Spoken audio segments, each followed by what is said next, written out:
நாம் தமிழர் கட்சி வாடி போய் உதிர ஆரம்பிச்சிருக்கு. வரும் காலங்களில் நாம் தமிழர் கட்சின்னு ஒன்று இருக்குமா இருக்காதா அப்படின்னு கேள்வி எழ ஆரம்பிச்சிருச்சு.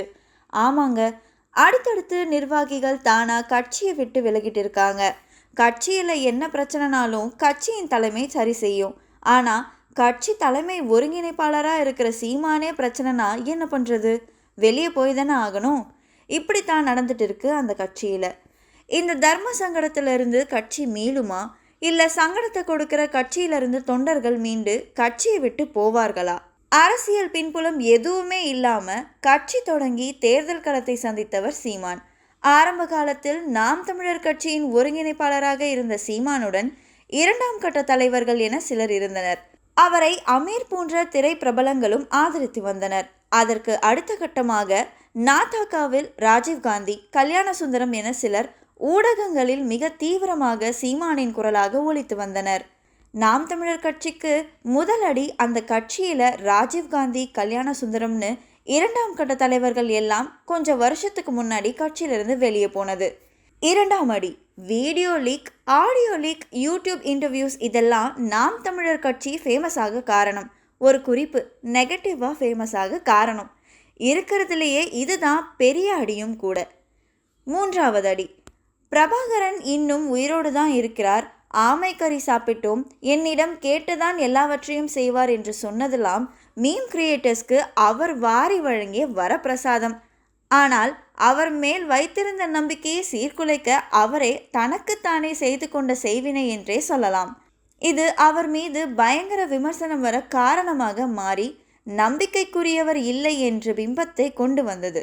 நான்காவது அடி, தற்போது விஜயோடு கூட்டணி வைத்து ஆட்சிக்கு வரலாம் என சீமானுக்கு விஜய் தந்த பெரும் ஏமாற்றம் தான் பெரியார் சிலைக்கு மரியாதை. அது சீமானின் தலையில் இடி போல் விழுந்தது. ஏனென்றால் அவர் பெரிதும் நம்பினார் விஜயின் அரசியல் வருகையை.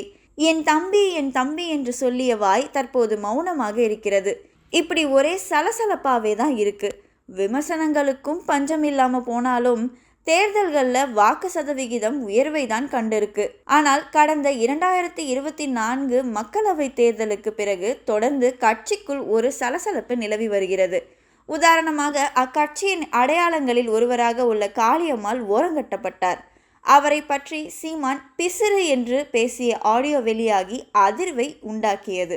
அதன் பின்னர் காளியம்மாள் தொடர்ந்து 4 கூட்டங்களில் பங்கேற்காமல் இருந்து வந்தார். அதற்காக விளக்கத்தை அவர் எடுத்து கூறியிருந்தாலும் சீமானுக்கும் அவருக்குமான உரசல் உள்ளபடியே தீர்க்கப்படவில்லை என்று ஒரு கருத்து நிலவியது. இதனிடையே மீண்டும் காளியம்மாளை பற்றி சீமான் பேசிய ஆடியோ ஒன்று பொதுவெளிக்கு வந்தது.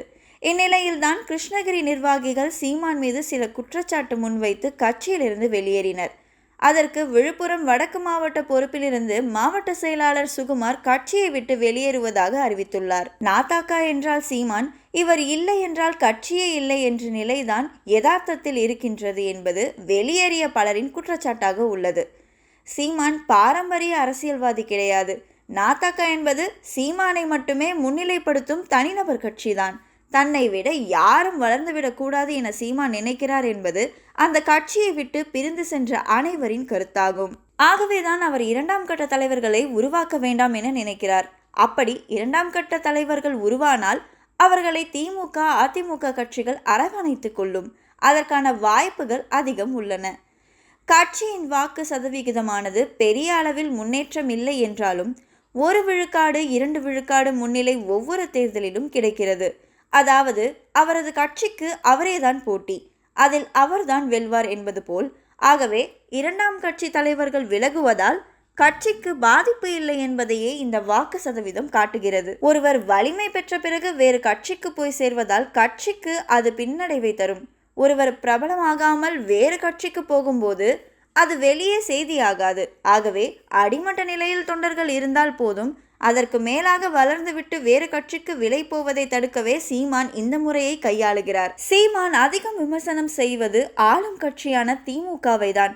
இது அந்த கட்சியை வளர்த்துதான் இருக்கிறது, வீழ்ச்சியடைய செய்யவில்லை.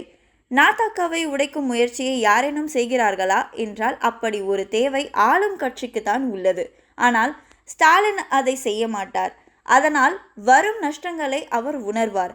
சீமானை பற்றி பேச அவரை வளர்த்து விட வேண்டாம் என்றே அவர் நினைக்கிறார். இது ஒரு அரசியல் உத்தி.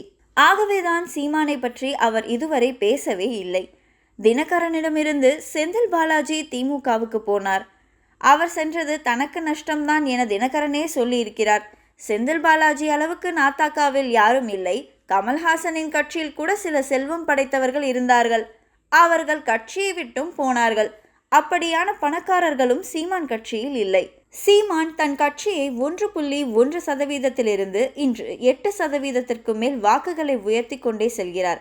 அவர் இலக்கே சட்டமன்ற உறுப்பினர்களை உருவாக்குவது அல்ல, கட்சியின் வாக்கு சதவீதத்தை 1 கோடி அளவுக்கு உயர்த்துவதுதான். அதை அவரே சொல்லியிருக்கிறார். எனவே அவரது கட்சிக்கு அவர்தான் முகம்.